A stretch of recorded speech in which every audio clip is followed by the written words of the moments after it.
ગુરુ પાસે જાય છે, નામદામ કાંઈ નથી આવતું, કાંઈ બોલાતું જ નથી. હા પછી આ થાય ને નામદામ આપે છે, ગુરુ પાસે જાય છે. તો આપણને એમ થાય છે કે ભાઈ આપણે ગુરુનું જે વસન છે એની માથે રિટર્ન રહીશું તો આપણને કાંઈક આત્મામાં કાંઈક આપણને ઓળખાણ થાય ને આત્માની કોઈ પણ આપણને દ્રષ્ટિમાં કાંઈક ફેરફાર પડશે. પણ એમ ન ફેરફાર પડે, કારણ કે આપણે તો ખાલી સમરણ કરીએ છીએ. સમરણ કરવાથી કોઈ ફાયદો નથી. એમાં આપણે જે એમાં આવતું હોય એ પણ રેણી કેણી નીતિ નિયમ વર્તમાનનું પાલન કરવું પડે. તો ઘણા એમ કહે છે કે ના અમે તો ગુરુ આપણને ભોપાય ઉતારે. ભલામણ એમ કહ્યું ભોપાય જ ન ઉતારે તો બધાને ગુરુ ભોપાય ન ઉતારી દે. બધા એમ ભોપાય ઉતરી ન જાય, બધા આપણા ગુરુ મહાન થઈ ગયા. એવા કોઈ મહાન નથી. પણ નહીં, પોતે જ તમારી જાતે જે કરો. ગુરુએ તો તમને જે વસન આપી દીધું વસનમાં તો તમે રેડી કેણીથી અને જે એના નિમસીમાં આવતા એ નિમસીનું પાલન કરો. અને 2 મિનિટ 3 મિનિટ 4 મિનિટ તમે કોઈ પણ સમરણ કરો અને તમે ફાળવણી કરો અને તમે આત્માને ઓળખવા માટે કોશિશ કરો તો તમને કાંઈક પણ બાય બરોબર થાય. એમના નહીં થાય.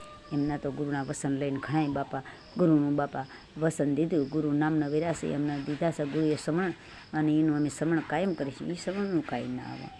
તો એની માટે તમારે તો ભાઈ કાંઈક કરવું પડે, મહેનત કરવી પડે, રાતનું જાગવું પડે, સમરણ કરવું પડે, નીતિ નિયમ વર્તમાનનું પાલન કરવું પડે તો તમને અજવાળું થાય, નકર અજવાળું ન થાય. તો આજે તો ઘણા એમ કહે છે કે ભાઈ અમને ગુરુએ કાંઈ નથી આપ્યું, ગુરુનું તો રિટર્ન કરી તમને અજવાળું થતું નથી, હજી કાંઈ ખબર પડતી નથી. ઘણા ઠેકાણા આપણે સાંભળતા પણ બિચારા ગુરુ શું કરે? ગુરુ તો તમને નામદામ આપ્યું, જે તમને નિમસીમાં આપ્યો એની માથે તમે ઊભા રહ્યો, એનું પાલન કરો અને એમાં તમે કાંઈક મહેનત કરો તો ભાઈ તમને કાંઈક મળે, નકર ન મળે. પછી તમે ગુરુના ખોટે એમ કહો કે લ્યો ભાઈ પૂરું થઈ ગયું કે ભાઈ લ્યો મારા ગુરુમાં તો કાંઈ નથી. પછી તમે ગુરુ બદલાવ્યા રાખો. 1 બદલાવો, 2 બદલાવો, 3 બદલાવો, 4 બદલાવો, 5 બદલાવો. એને તે તેનું કે ભાઈ ગુરુમાં કાંઈ નથી. પણ દાદાજીએ તો ન્યા લગણી કીધું છે કે ભાઈ છે ને બાહેર ભીતર એક નહીં થાય ત્યારે અજવાળું નહીં થાય.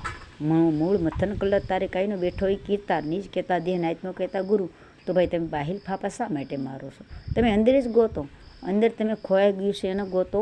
સમજ્યા ને ભાઈ? આ તો જો ભાઈ છે ને આદિ અનાદિ છે. આ તો છે ને અમર છે. આ કાંઈ મળતો નથી, કાંઈ જરતો નથી, નાસી અવિનાશી છે. આ તો ખાલી દેહના પુત્રાનું જ ખાલી વિલન થાય છે.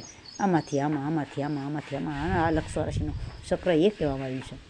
તો તમને સમજણ નથી પડતી ત્યાં લગન નકામો છે. તો તમે ગુરુનો દોષ દો, તમે તમારી આત્માની ગતિનો દોષ દો, તમારી નીતિ કર્મ કાળનો દોષ દો. ભાઈ અમારે કોઈ રેણી કેણીમાં રહી નથી શકતા, તમારું મન ક્યાંય સ્થિર થતું નથી, ક્યાંય ઊભા નથી રહેતા. અને ગુરુનું નામ લઈને અમે ખોટી રીતે અમે ગુરુની માથે અમે ભાર ચડાવીએ છીએ. તો તમે ગુરુના વસનમાં ન રહી શકતા હો તો ગુરુના વસનમાં ન જવાય, ગુરુની રેણી કેણીમાં ન જવાય. બાકી તમે આપે કાંઈક